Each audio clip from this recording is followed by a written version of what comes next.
नमस्कार, स्वागत है आप सभी का हमारे यूट्यूब चैनल पर।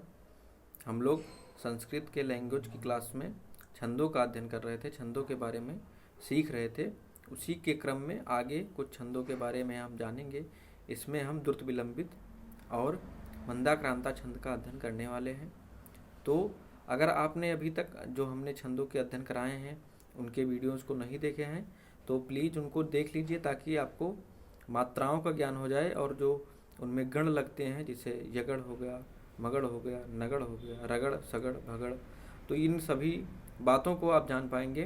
वैसे मैं एक बार रिवाइज ज़रूर कराऊंगा इसमें भी, तो बन रहे इस क्लास में और हम बढ़ें आगे बढ़ते हैं और देखते हैं अगले छंद द्रुत विलंबित के बारे में।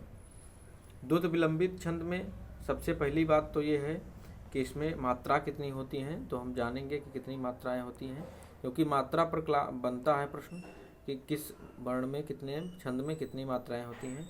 तो द्रुत विलंबित में एक चरण में 12 मात्राएं होती हैं। 4 चरण के छंद है, तो 4 चरण के छंद होने पर इसको गुणा कर देंगे तो कितनी मात्राएं होंगी, 48 मात्राएं हो जाएंगी। अब इसमें बात करेंगे इसका लक्षण क्या है, तो यहाँ पर आप देख पाएंगे लिखा हुआ है द्रुत विलंबित माह नभो भरो। अब इसमें आप समझ नहीं पा रहे होंगे कि कैसे हम जानेंगे कि कौन सा गण इसमें आएगा। अभी मैं बताता हूँ कौन सा गण आएगा। तो द्रुत विलंबित में नभो और भरो 4 प्रकार के गण आएंगे। ना से हो जाता है नगड़, भा से हो जाएगा भगड़, और फिर भा से भगड़, और अंत में क्या है, रा से रगड़। इस प्रकार से द्रुत विलंबित में नगड़, भगड़, भगड़, रगड़ 4 प्रकार के गण बनेंगे, जो कि नगड़ होंगे, भगड़ होंगे, भगड़ होंगे और रगड़ होंगे। ये हुआ द्रुत विलंबित का लक्षण। द्रुत विलंबित में पहले बात करेंगे तो मात्रा कितनी, 12 मात्राएं होती हैं। 4 होते हैं नगड़, भगड़, भगड़, रगड़। अब नगड़ में आपको बता दें तीनों मात्राएं लघु होती हैं। नगड़ में क्या होते हैं, तीनों मात्राएं लघु होते हैं। अभी देखेंगे कैसे। यहाँ पर देखिए सिद्ध कर रहे हैं अभिमुखे में, देखिए 3 पहले इसको पढ़ दे रहा हूँ। अभिमुखे मय सन्निहित मीक्षितम हासितम अन्य निमित्त कृतोदयम विनयवारी वृत्तस्तया न विवृतो मदनो न च संवृता। तो इसमें क्या है, ये लघु उसमें अभिज्ञान शाकुंतलम के 2य अंक का श्लोक है। इसमें नगड़ पर देखेंगे, नगड़ के तीनों मात्राएं लघु होते हैं। अब इनको मैं समझा ही देता हूँ, आप आगे देखेंगे। ये यमाता राजभान सलगा मैंने बताया था पहले ही। तो यगड़ में क्या होता है, यह देखो, ये माता राजभान सलगा निकालने के लिए क्या हो जाएगा, या के लिए यगड़ के लिए हम लेंगे यहाँ तक, ये यगड़ के लिए हो गया।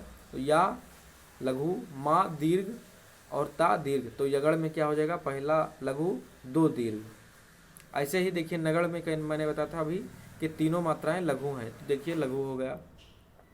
भगड़ में देखिए पहली मात्रा दीर्घ हो जाएगी, बाकी 2 क्या हो जाएंगे, लघु हो जाएंगे। और रगड़ में देखिए क्या हो जाएगा, 2 मात्राएं दीर्घ होती हैं, पहला और लास्ट वाले, और बीच में एक लघु मात्रा होती है। अब देखेंगे यहाँ पर हम अभी आपको सिद्ध करके। तो नगड़ में क्या हो गया, नगड़ में अभिमुखे तीनों मात्राएं दीर्घ लघु होनी, तो आ देखिए छोटा है, लघु हो गया। अब भा पर छोटी ई की मात्रा लगी है, तो ये भी लघु हो गया। और माँ पर छोटा ऊ मात्रा लगा है, छोटा ऊ, तो अभिमुख खे, तो ये क्या हो गया, लघु हो गया। अब देखिए भगड़ में क्या होता है, भगड़ में प्रथम वर्ण दीर्घ होता है, बाकी 2 लघु होते हैं। तो मुखे पर ये देखिए ये दीर्घ हो गया, ये भी लघु हो जाएगा, ये भी लघु हो जाएगा। फिर भगड़ आएगा। तो सन्निहित देखिए मैंने बताया था कि अनुस्वार लगा हुआ वर्ण, और कोई वर्ण अगर अनुस्वार लगा हुआ है तो वह दीर्घ माना जाएगा। किसी वर्ण में अगर संयुक्ताक्षर वर्ण आ गया और संयुक्ताक्षर वर्ण से पहले वाला वर्ण क्या हो जाएगा, दीर्घ हो जाएगा। तो इस प्रकार से देखिए ह्री क्या है, संयुक्ताक्षर है, और संयुक्ताक्षर के प्रथम वर्ण क्या हो जाएंगे, दीर्घ हो जाएंगे। तो इस प्रकार से यहाँ सन भी क्या हो गया, दीर्घ हो गया। और ये जो संयुक्ताक्षर होता है वो क्या होता है, लघु माना जाता है। तो यहाँ पर ये लघु हो जाएगा और ता भी लघु हो जाएगा। तो इस प्रकार से यहाँ पर ये देखिए लघु है, ये भी लघु है, और ये क्या है, दीर्घ है। तो ये क्या बन गया, नगड़ भगड़ भगड़ बन गया। और रगड़ में क्या होता है, प्रथम और लास्ट का क्या होता है, दीर्घ होता है, बीच में हर्ष होता है। तो माँ पर देखिए बड़ी ई की मात्रा लगी है तो ये दीर्घ हो जाएगा। छा छा पर क्या लगा हुआ है, छोटी ई की मात्रा, तो लघु हो गया। और यहाँ अनुस्वार लगा हुआ है तो दीर्घ हो गया। तो इस प्रकार से रगड़ भी बन गया। तो यहाँ तक हम बता रहे हैं ये नगड़ हो गया यहाँ तक। उसके बाद में यहाँ तक क्या हो गया, यहाँ तक क्या हो गया, ये 3 वर्ण, ये भगड़ हो गए। यहाँ से यहाँ तक 3 वर्ण क्या हो गए, भगड़ हो गए। और मीच्छितम में क्या हो गया, रगड़ हो गया। तो इस प्रकार से सिद्ध हुआ कि यह छंद क्या है, द्रुत विलंबित छंद है। इसमें 12 वर्ण हैं, देखिए आप गिन सकते हैं, 1 2 3 4 5 6 7 8 9 10 11 और 12। इस प्रकार से इसमें 12 वर्ण है। प्रत्येक वर्ण में, प्रत्येक पद में 12 वर्ण है। और इनमें 4 पाद होते हैं, 1 पाद 2 पाद 3 4, 4 पाद मिला करके 48 वर्ण बन जाएंगे। तो द्रुत विलंबित छंद का लक्षण क्या होता है, द्रुत विलंबित माहन भौ भरौ अभिमुख मयि संहृतमीक्षितम् हसितमन्य निमित्त कृतोदयम् विनयवारिवृत्तिस्तस्तयः न विवृतो मदनो न च संवृतः। इस प्रकार से इसका गायन किया जाता है। हम आगे बढ़ेंगे और मंदाक्रांता छंद के बारे में, इसको स्क्रीनशॉट लेना चाहें तो सेव कर लीजिए लेकर के, ताकि आप बाद में इसको रिवीजन कर सकें। इसको मैं सही कर दे रहा हूँ, कुछ भी लिखा नहीं रहेगा। अब आप इसमें स्क्रीनशॉट को ले सकते हैं इसको और सेव कर लीजिए। अभी हम आगे बढ़ें, मंदाक्रांता छंद के बारे में बात करेंगे। मंदाक्रांता छंद में 15 वर्ण 17 वर्ण होते हैं। अभी आप समझ पाएंगे इसमें क्या होता है। 17 वर्ण की मात्रा है, एक वर्ण में, एक पाद में 17, टोटल कितने हो जाएंगे, 68 मात्राएं हो जाएंगी। अभी कैसे हो जाएंगी मैं बता रहा हूँ। देखिए यहाँ पर लिखा हुआ है, ये लक्षण होता है। जो ये लक्षण है, लक्षण आपको पता होना चाहिए, तभी आप प्रश्न आने पर प्रश्न कर पाएंगे। क्योंकि देखिए वंशस्थ छंद का लक्षण पूछा हुआ था, दिया हुआ था, जतो तू वंशस्थ मुदीरितम जरो, और उसके बाद में कथन और निष्कर्ष दे करके आपको उलझा दिया था। जो लोग पढ़े भी थे वो भी गलत कराए थे। तो इस प्रकार से आपको लक्षण पता होना चाहिए। जब तक लक्षण नहीं पता होगा आप नहीं कर पाएंगे। यहाँ पर लक्षण दिया हुआ है कि मंदाक्रांताम्बुधिरशन गई मऊर्भनौ तो गयुग्मम्। मंदाक्रांता में अम्बुधि, रस और नगई मतलब नग, नग मतलब पर्वत, अम्बुधि मतलब होता है सागर, और रस मतलब 6 रस। तो पर्वत कौन से हैं, अम्बुध मतलब सागर कौन से हैं, 4 प्रकार के महासागर बताए गए हैं। 4 महासागर में देखिए ये 4 महासागर हो गए, अर्थात 4 पर रति, यति, यति मतलब क्या होता है, छंदों में यति को विराम कहते हैं। तो अम्बुधि मतलब कि सागर, सागर 4 हैं तो 4 पर यति। रस कितने हैं, रस कितने हैं, 6। आप वहाँ पर नाटकों में रस ना जाइए, शांत रस, श्रृंगार रस।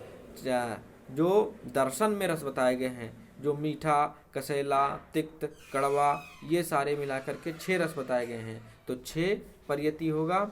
और नग कितने हैं, 7, तो 7, तो 6, 4 और 7 पर यति होगा। तो इस प्रकार से कितने वर्ण बन गए, 17 वर्ण बन जाते हैं। 4 और 6 10 17, एक वर्ण में 17 वर्ण होते हैं।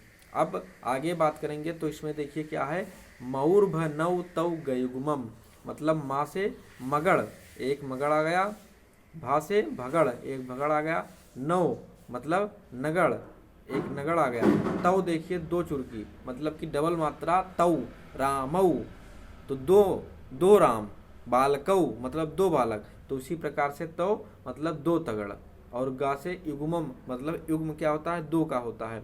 तो 2 गुरु मात्राएं होंगी, वहाँ पर मंदाक्रांता छंद पाया जाएगा। अब इसके लक्षण देखिए, बहुत ही अच्छा लक्षण उदाहरण मैं लेकर के आया हूँ। सब लोग जानते भी होंगे इसको, बहुत से लोग इसको पढ़ते भी होंगे कि शांताकारं भुजगशयनं पद्मनाभं सुरेशं विश्वाधारं गगनसदृशं मेघवर्णं शुभांगं लक्ष्मीकांतं कमलनयनम। इस प्रकार से विराम लेना है। देखिए 4 पर विराम है, तो ये 4 वर्ण हो गए, यहाँ विराम लेना है कि लक्ष्मीकांतम कमलनयनम। 6 पर विराम। योगभिर्ध्यान गम्यम। 7 पर वर्ण विराम हो जाएगा। तो इस प्रकार से हमको मंदाक्रांता छंद। अब यहाँ पर मगड़, मगड़ में देखिए क्या होता है कि सभी क्या हो जाते हैं, दीर्घ हो जाते हैं। मगड़ में क्या होता है, सभी दीर्घ हो जाते हैं। तो यहाँ पर देखिए क्या हो गया, ये मगड़, मगड़ में सभी दीर्घ, ये भी दीर्घ, ये भी दीर्घ, यह भी दीर्घ हो गया। भगड़ में क्या होता है, पहला दीर्घ 2 लघु, तो रा के ऊपर अनुस्वार लगा हुआ है, अनुस्वार लगा वर्ण क्या हो जाता है, दीर्घ हो जाता है, तो ये दीर्घ हो गया। और भा पर छुटाऊ की मात्रा मतलब लघु हो जाएगा, और जा क्या हो गया, लघु हो गया। नगड़ में तीनों लघु होते हैं, आपने जानते होंगे। तो गा से और सा या गसय में देखिए क्या हो गया, तीनों लघु हो गए। गा भी ह्रस्व है, सा भी ह्रस्व है, या भी ह्रस्व है। नगड़ में तीनों ह्रस्व हो गए। और उसके बाद में क्या हो जाता है, तगड़, तगड़ में क्या हो जाएगा आपको देखिए, एक पहला दीर्घ हो जाता है, दूसरा भी दीर्घ हो जाता है, और तीसरा क्या हो जाता है, लघु हो जाता है। मतलब आगे के 2 गुरु और बाद में लघु हो जाते हैं। और इसी प्रकार से फिर तगड़ रहेगा। तो यहाँ पर देखिए 2 आगे के गुरु और 1 लघु, और उसके बाद में 2 गुरु वर्ण रहेंगे, रा भी गुरु है और ये भी गुरु है। तो इस प्रकार से क्या होगा, ये मंदाक्रांता छंद घटित होता है। इस प्रकार से अगर आप छंदों को पढ़ेंगे, छंदों के क्रम जानेंगे, छंदों के वर्ण जानेंगे, तो आपको कभी भी परेशानी नहीं होगी। हम आगे पढ़ेंगे मालिनी छंद और वसंत तिलका छंद अगली क्लास में। तब तक के लिए नमस्कार। अगर कोई भी परेशानी आती है वर्णों में, आप इसके साथ में कुछ वर्णों की प्रैक्टिस कर लीजिए, कुछ छंदों पर आप खुद प्रैक्टिस कर लीजिए, ताकि आपको दिक्कत ना आए, प्रॉब्लम ना आए। छंद कहीं न मिल रहे हो तो मैं आपको उदाहरण बताइएगा, मैं ग्रुप में भेज दूंगा, वहाँ से आप मात्राओं की प्रैक्टिस कर लीजिएगा, ताकि अगर प्रश्न बनते हैं कहीं भी किसी भी छंद से, तो आपको परेशानी ना हो, किसी भी तरह से घुमा के प्रश्न आए। क्योंकि अगर आप पढ़ रहे हैं और उसके बाद में भी प्रश्न गलत हो रहे हैं, तो पढ़ने का कोई लाभ नहीं मिलता है। तो इसलिए आपको प्रैक्टिस भी कर लेना है। तो मैं आपको प्रश्न के लिए छंद दे देंगे और आपको करेंगे, उसको लगा लेंगे, वर्णों की मात्राओं को लगा लेंगे, वर्णों के अनुसार को लगा लेंगे, जिससे आपको छंद कभी भी भूले ना। मिलते हैं अगली वीडियो में, तब तक के लिए नमस्कार।